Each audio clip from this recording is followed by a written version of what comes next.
Hey everyone, and welcome back to another video from Aman Talks NRL SuperCoach. In today's video, we're going to be taking a look at my initial preseason team ahead of the start of the NRL SuperCoach 2025 season.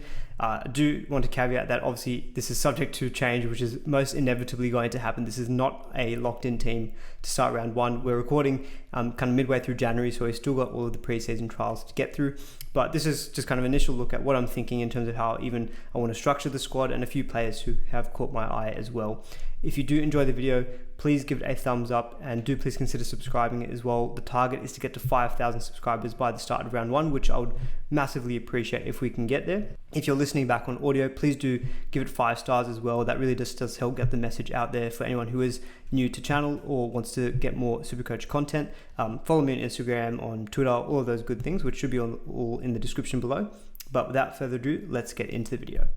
So taking a look at my forwards first, and I will just note that this team has about $3,000 in the bank. So as much as possible, I've tried to squeeze all the funds I can into the team. Now, this isn't necessarily the best strategy, but it's just how I got to the team that I was kind of happy with. So taking a look at the hooker combination, I think you'll see this in a lot of squads. Peter Mamazelis and Sandon Smith from the Roosters and the Rabbitohs and Roosters respectively. I'm not 100% convinced on this structure just because I do think that if a hooker does turn out to be really good and you're going with these really cheap ones, getting up to them is going to be quite difficult. You know, Harry Grant springs to mind. But I think with the flex position, I do want to try to get more money into the fullbacks if I can. And that has meant sacrifices, and hooker was just a really low upside position. What flex does allow is that, you know, if the hooker spot, if you just kind of looked at that position and said, look, as long as I get 2 guys who are playing, and if they're making some money, that's great. If they're just punching out 20s or 30s each week though, but I'm able to get that replaced by my flex position, they're not going to impact your scoring, but at least you are still making some money out of them. You know, Sandon Smith should hopefully get the starting gig in the halves and may even be goal kicking for the Roosters. So I think he'll be someone that will be very popular, and I don't really see me not starting with him if he has been named to start for the Roosters. Mamazelis, he's more of just an expectation that with Damien Cook now leaving the Rabbitohs, moving to the Dragons, you got him and Havili at the Rabbitohs. Havili traditionally has been better off the bench for them. If Mamazelis starts and gets 50 to 60 minutes at 302k, I'll probably just happily take that. And so that's why I've just looked to start with both of them. I know it's not an ideal structure, but that's just where we've landed at the time being. Looking at front row, a little bit of a different tack to what I've probably tried to do, at least last year, if not in years before. My tactic has always been to try to minimize how much I spend in front row, and even just how to minimize trades as well. I think there's just 2 options who just stand out to me. They're a little bit more expensive in the 500Ks. Years gone past, I was looking at spending 400K for my front row, but Terrell May and Tino Fa'asuamaleaui, they just look almost too good to be true to not pick. Like Terrell May, he's just under 600K, but he's moved from the Roosters to the Tigers. They're not really that strong in the middles in terms of depth. He can play big minutes. We've seen that with him at the Roosters. He's got a great PPM as well. Like he's got a knack for getting attacking stats as well. I just think if he's able to play big minutes at the Tigers, at the PPM that he can deliver, that he has in previous years, he could be someone that you maybe just don't even need to trade out of your team at all. He was such a good option for us last year. It's a bit surprising that the Roosters let him go, but that's not really what I'm here to comment on. He's now at the Tigers. I think, I'm happy to pay a little bit extra for the front row spot if that guarantees that I can just minimize the trades. Tino does have the bye in round 1, but what you can see in my second row is I've got 2 dual guys in Corey Horsburgh and Nafal White from the Roosters. I can swap them in to cover Tino in round 1, so that's okay. I'm comfortable getting Tino, I think, in from round 1 because he's someone who in previous years as well at front row, he has been north of 700k. I understand he's coming back from an ACL, but this was an ACL that he did a long time ago ahead of even round 1. He should hopefully have had a lot of rehab under his belt. And look, I have no medical opinion or scientific opinion backing this up, but I remember, NRL Physio always saying that Pat Carrigan, to him, had the best return from an ACL for a middle forward. I look at Tino, I think he looks like someone who I think can be like this as well. He's just such a workhorse, and he just gives me the vibe of someone who would come back from this injury, just be hungry to rip in. And just knowing that at 530k, we're getting someone who in the past has been 700 plus k at front row, I look at those 2 and think I might not ever have to sell them. So that's why I've decided to spend a little bit extra and sticking with those 2. Keeping it very cheap on the bench with Royce Hunt and Amon. Amon is purely a pick of, let's see what happens with preseason, but early predicted team lists have him in the bench for the Bulldogs. He could be a bit like Puasa Famasilia of last year, where he was a little bit frustrating for people because he was a bit of an 80 nightmare. But while we don't really have any other clear, obvious cheapy picks at front row, I've just stuck him in for the time being. Royce Hunt, look, I think I wouldn't necessarily call him a trap, but I don't think he's like, oh my God, at 249k at the Tigers now, he's all of a sudden going to be going and averaging 50 plus and it's going to be an amazing cash cow. His role still feels to me like it's going to be this kind of 30, 35 minute, powerful stint that he used to have at the Sharks. But he has also been someone who's had a good PPM. I just look at it as it's 250k. It's pretty cheap. Like, there's low risk, I think. So sticking with him at the moment as well as my backup front row. Taking a look at second row, this is probably maybe slightly different to some teams that I've seen out there just on socials in the last couple of weeks. I've wanted to spend a little bit extra in the second row than I've seen a few others. Now, and I'm not saying that's a bad structure necessarily. It's more kind of what I was saying back at the hooker spot. Ideally, I want to have in every position, if I could, have someone who's a little bit higher priced, just so that if there is a bandwagon that you miss out on at the start, who's like in the 300s or 400s, or maybe even the mid 500s, just having players around that price range that you can kind of just trade out of and get onto the bandwagon just improves your overall flexibility. IPAP and Connor Watson are the two more expensive second rows I've gone for. I don't think they're necessarily expensive because they're both only about 580k, but they could offer decent value. Like we saw Connor Watson, he's got the dual status as well, which could come in handy in the future. But we saw him when he was fit and healthy for the Roosters last year, losing a few middle forwards. I think he might be asked for a bigger role this year. Could see him getting into that kind of mid 60s to 70 average, fingers crossed. Maybe not the 70s. I'd probably be thinking early 60s. But at his price, I still think that's offering some value. Isaiah Papali'i, this is purely more just that he's now at the Penrith Panthers. I don't expect him to be playing on the right-hand side. I expect Liam Martin to stay there. But this will be definitely a one to watch for preseason because we have seen Liam Martin sometimes being used in the middle. I think IPAP could also be similar where he gets a bit of a role of some second row on the edge and some middle. What I would love to see the most is him playing on the right side outside of Cleary, because then Cleary is so good at just putting his edge back rollers over for tries. That would be amazing. If I see that, I think he'll be locked into my team. As it stands currently, he's someone who I've just put in more as he's gone to the Panthers, who are an amazing team. Also been a gun of the past when Parramatta were kind of, in their prime going to the grand final. Supercoach wise, he was an amazing option for us. He was kind of a consistent 70 plus averager. Hopefully, fingers crossed, returns to that. And if you can get it for sub 600k, it feels like a decent price as well. The other four second rows I've got, I don't love all of these, but I've gone for three kind of mid-rangers in Finifuyaki, Nafal White, and Corey Horsburgh. I just look at all three of these guys as people who I think minutes-wise should improve. Like Nafal White, I think with all these middles leaving from the Roosters, should be someone who picks up additional minutes and could be a good mid-range cash cow. Corey Horsburgh, he only played 5 games for the Raiders last year, but if he makes his way back into that team, the year before that, we saw him averaging kind of early 60s. So again, at 355k, dual status, which will come in handy, being able to rotate him with Tino. I like that a lot as well. Finifuyaki, a little bit less convinced. He's just moved to the Dolphins now from the Cowboys.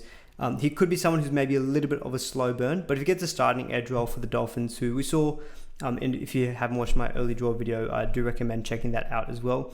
They've got some decent matchups, so there maybe is some potential for getting some early attacking stats and boosting some cash gen. The final spot I've got here is Josh Schuster. Look, I don't really love this pick. It's more just that with Cam Murray missing early parts of the season, and there's some talk as well that I believe Ewan Aiken, who's now at the Rabbitohs, may also be out for the early rounds. There may just be a role for Schuster to start the year. He is someone who I look at as like, I'm not overly convinced. He's more of a placeholder. Fingers crossed there is some cheap second row forward that emerges. Apologies, I can't remember the name at the top of my head, but with Tohu Harris announcing his retirement, there are a couple of options from the Warriors. I know there's Aaron Clark and there's another rookie who, apologies, I just can't remember his name at this point in time. They may get into that team and they may be a better prospect, but I'm just kind of trying to build a squad structure. I'm happy with the may need to get one second rower who's kind of in this mid 200k range. But that's kind of the forwards. So I've gone pretty cheap at hookers, a little bit more spent in front row, but some flexibility having Tino being able to rotate with Corey Horsburgh and Nafal White, and two kind of mid-range second rowers in IPAP and Connor Watson. Taking a look at my halves now. So again, not overly convinced more with the 5'8", but I'll get to them in a little bit. With halves, I've gone with Nico Hines and Lewis Dodd from the Rabbitohs. So I haven't got Cleary in. That's the biggest thing that I'm still toying with. The very, very first team that I had made that was in the live stream I did earlier in January, or was it end of December? I can't even remember now.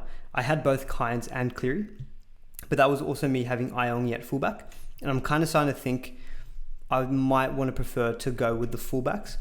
I know Cleary is amazing, and Penrith are amazing. They do have fairly tough games to begin the year. They've got the Sharks, which is in Vegas, which is a high-scoring venue as we saw last year. Roosters, Melbourne, Rabbitohs, Cowboys. Then it's the Dolphins, Roosters again, Manly, Broncos, Cowboys. It does feel a little bit difficult for Penrith, but I mean, I can't really be standing here thinking, people from Penrith are bad, because we've seen how good of a team they have been over the last 4 years, and Cleary is just an amazing option. But I've just gone with Hynes just because he's cheaper. Also plays Vegas round 1 against Penrith, but at least that's high scoring. Probably has a few softer matchups in the opening rounds like Cowboys, maybe the Raiders. And then from round 6, when maybe teams are starting to be a bit more cohesive, his draw really opens up in comparison to Cleary. So the way I've set this up at the moment is just I've gone one cheap guy in Lewis Dodd, who should hopefully get the halfback spot for the Rabbitohs. I wouldn't look to play him. I would just play Hynes kind of every week, and he would just be a bit of a backup and hopefully make some cash. And if I ever needed to get to Cleary, if Iongi does turn out to be an amazing cheapy option, I could just downgrade one of my underperforming fullbacks and use that money to just get Lewis Dodd straight up to Cleary. That's in my head at this stage how I'm thinking about getting into it if I wanted to get Cleary. But I know as preseason continues, I'm probably going to get a little bit more FOMO of not having Cleary. Just at this point in time, though, I think if I had to pick one of him or Hynes, Hynes would be the one that I would lean towards. I haven't really considered Jerome Hughes just because they've got that early buy in round 2, then they've got Penrith straight after. Then it's a couple of away games of Dragons and Manly. I think Melbourne really open up from round 6 in terms of draw. So round 6, again, it could be a case of wait and watch, and maybe do I invest in Cleary or do I invest in Jerome Hughes? But at least Hynes being the mainstay, just because I think he probably offers the best value at halfback. With 5'8", really not sold on these two picks, but I think a lot of people out there will find similar with 5'8", and that it's a bit of a struggle street at the moment. Cam Munster could be an option, but he's got that early buy, and it's just coming back from that groin injury, and I think he's got surgery as well. I feel like it's going to be something that will take some time, so I just don't want to start with him. You could maybe plug in like a Dylan Brown. Parramatta don't have the best draw on paper, but we know he's pretty solid. So Dylan Brown could be someone that you go for. I've gone Luai at this stage just because they do have a pretty decent opening draw. We saw when he was playing at Penrith without Cleary, he did become the main man and step up and increase his average Supercoach wise. He's got dual, so look, that's somewhat handy as well. Look, as you can tell by my tone, I don't overly love the Luai pick. It's more that he's probably the best of a bad bunch is kind of how I'm looking at it. He's not overly expensive. He's 580k, but he's then not that far off from getting to a Matt Burton or a Dylan Brown or a Munster if I had to. So I'm not going very cheap there either. So he's kind of also at a price that I think I could be flexible with if I had to. Luke Metcalf, probably a little bit more convinced on him than I am maybe a Luai. Good price at 443k. If you look at the Warriors draw for the opening 10, it's not the best. Now they do have a buy in round 5 as well, but he's kind of at a price which is a bit midi in terms of mid-range. But I think the Warriors as a whole, they probably functioned better last year when Sean Johnson wasn't in the halves. Tamara Martin and Metcalf were a pretty good combination. So I think with them, it's probably taking a bit more of a punt here in that Luke Metcalf is a good up and coming young player, and just taking more of a bet on him rather than maybe previous Supercoach credentials. But we have seen him at times, he does seem to have a knack for scoring tries as well. But he'll be probably someone that you see in a lot of preseason teams as well. So I'm a bit more sold on Hynes. Lewis Dodd could be Sandon Smith, and instead of Lewis Dodd, for a similar price, I could get like Lachlan Croker at hooker. That's something I have dabbled with as well, but I think for now I'll stick with this particular setup. Metcalf at the moment looks like he'll probably be there round 1. Luai, I'm not so sure. It probably depends on what I do in other positions more in the backs, which we'll get to now. So taking a look at my centers and my fullbacks, you can clearly see this is where most of my money has been spent. But I have tried to create a well-rounded structure, having those mid-range second rowers, decent front row, and also having at least one gun half and a decent priced 5'8". But looking at my centers, so I've gone two kind of who I think are guns, one undervalued, one probably at value. Karaz, I spoke about him a lot in my early draw video. I just think he's such a rock solid set and forget. He could be Garrick. Garrick does have the upside of the goal kicking and probably a better draw to start off the year. But Karaz has got better base, and I think the Bulldogs just improving team. And I think Karaz, when it comes to Supercoach, you also want to pick the players that you like owning. I just like knowing that he's generally going to get you a safe 50 to 60 just because he's got such good base and base power stats. So I like that about him. And that's a very similar thing with Campbell Graham. So obviously he missed all of 2024, but previous years he's been an absolute gun. He's got tremendous base stats himself. I think while the draw is tough for the Rabbitohs, because he's more reliant on base stats, I feel like that won't play as much of a factor. And I do want a piece of the Rabbitohs attack now that they've got Wayne Bennett back. I haven't got Latrell Mitchell in my current squad setup, and it just didn't feel right to not have any of them. So I really like Campbell Graham, and I think 505k is a good price to start off with. Gone with a couple of cheaper options in the 300ks, Jack Bird and Jesse Arthurs. So Jack Bird, the word is that he should be the starting lock for the Tigers. I think just having the dual second row forward centre wing should hopefully make some cash. So I think he feels like a safe pick. Obviously injuries do seem to hamper him, but we can deal with that when the time comes. Jesse Arthurs isn't like, I don't overly love that pick, but it's more that, taking a bit of a chance on the Broncos, turning things around. And he'd be one who I'd hope makes a little bit of cash, or I would just play on matchups, but at least I know that he's in that starting 17. There'll be one Cowboys backline player likely. It could be Zach Labour, it could be a Jackson Purdue if he gets a spot, or there's some word about Robert Derby as well. Jackson Purdue, from what I've seen from him in previous years, he just looks to be just a great talent, and I think if he's able to get himself a centre position now that there is one opening up with Val Holmes leaving, at 257k, that feels like a really nice price as well. So I will caveat that I think a couple of spots here in the centers are subject obviously to team lists, but it's more around thinking this is the squad structure I'd get. One really expensive one kind of mid 500s, a couple in the 300s, and then the rest, the other three being kind of on the cheaper end of things. Similar narrative with Jesse McLean if he gets one of the vacant wing spots there at Penrith. Robert Toya is also dependent on, you've got him. Is it Mark Nwanga-Tisawasi? I hope I have pronounced that correctly. And Billy Smith. You've got them three fighting it out for two centre spots. So he's just in there on the hope that he gets it. There's a lot of good word about him coming out of the Roosters. So fingers crossed he is picked, because then I think at 198k, he'd be a very good kind of basement price cheapie. Taking a look at my fullback. So what I've opted into is the 3-gun fullback approach, which I've kind of hinted at already in earlier parts of the video. I just think, Iongi could be a very good option, and he could be potentially the best cheapie that we have. If I just take a quick look at the Parramatta draw though, and if you look at my early draw video, or if you haven't yet, I do recommend watching it, because I actually go into some insights into Supercoach point scoring in early rounds of the season compared to the entire season. Spoiler alert, scoring is generally less in the early rounds. So if I look at Parramatta's draw to start off with, rounds 1 to 4, Melbourne away, tough. Tigers at home, good. Bulldogs, one of the best defenses last year, and then Manly away. I kind of feel like apart from West Tigers, I won't miss kind of not having, Iongi in my team. If we look at rounds 5 to 10, so taking a more extended view, Parramatta's draw does open up. You've got the Dragons, Raiders, West Tigers, a bye, then Sharks, Dolphins. The way I'm kind of looking at it is I think I want to go into it with the 3-gun fullbacks, and if Iongi turns out to be absolutely killing it by round 4, round 5, sell one of my underperforming fullbacks down to him, free up bulk cash, and at that point we should have more clarity about other things. Is Cleary the pick? Is Jerome Hughes the pick? Is there a gun hooker like Harry Grant who we just need to jump on? At least I can use that money. But we know that fullbacks historically are the best scoring position in Supercoach, so I kind of want to capitalize on that now, and I think this is what that flex position has afforded us. And the benefit of the flex position, you can actually vice captain and captain 2 fullbacks now, which we haven't been able to do in previous years.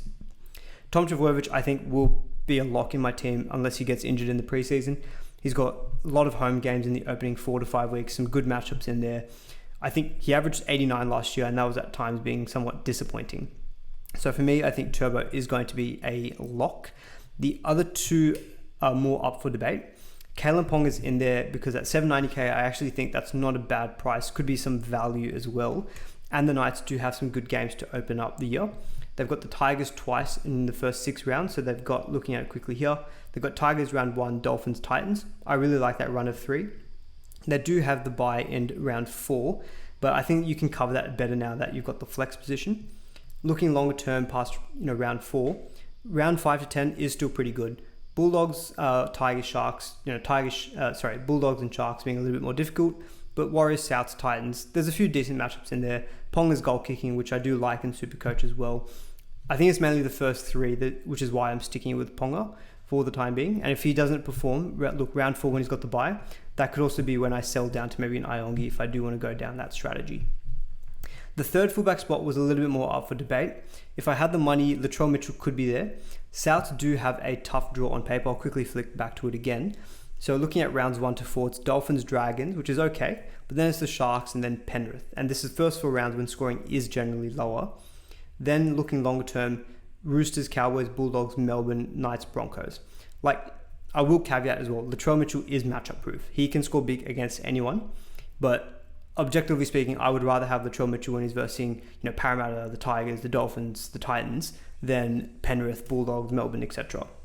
And I think I've taken a punt on Reece Walsh. I just think that's 120k cheaper than Latrell. He doesn't goal kick, but look, there's a big money saving by going Reece Walsh. And while the draw is a bit mixed in general, I'm just looking at it as taking more of a bet on the Broncos turning things around, because I just don't think that can be as bad as they were last year. If things turn out to be as bad, then look, maybe I'll sell Reece Walsh. Drinkwater was also a consideration, but them draw I didn't love as much as I did the Broncos. So for the time being, I've gone Reece Walsh, just maybe a little bit of a point of difference. I think Turbo will be very popular round 1. Tedesco, I didn't really consider Tedesco, just because I think the Roosters, draw on paper isn't ideal, apart from that Titans game in round 4. But I just think they're a team that have had so many changes that Teddy's going to have to be doing a lot, which is good for Supercoach, but he's over 900k. And I think with such a team in transition, a lot of new personnel figuring things out, I think I'm happy to not start with Teddy for the time being. And again, maybe in round 5, we can look to revisit things if he actually still turns out to be killing it and the Roosters do go on to a very hot start. Turbo Ponga, I feel a bit more confident in. Reece Walsh is a bit more of a punt, but I like the price. 738k feels like a good price. The alternative that I could do is go Iongi at 200 and whatever something k he is. And what I would do at that point, I'd probably use Reece Walsh's money and I'd either change Lewis Dodd to Cleary, or I would probably change one of the centers to someone like a Ruben Garrick. That's probably all I can see myself doing with that Reece Walsh money. So still, TBD, but at the moment I have gone down the 3-gun fullback route. Alright guys, that's a quick look at my initial team for the preseason. Do let me know what your thoughts are about it in the comments below. If you enjoyed the video, please give it a thumbs up. Please consider subscribing as well if you haven't already. Follow me on all my socials. There'll be more content coming in the preseason and then for the 2025 year. But until then, see you in the next video.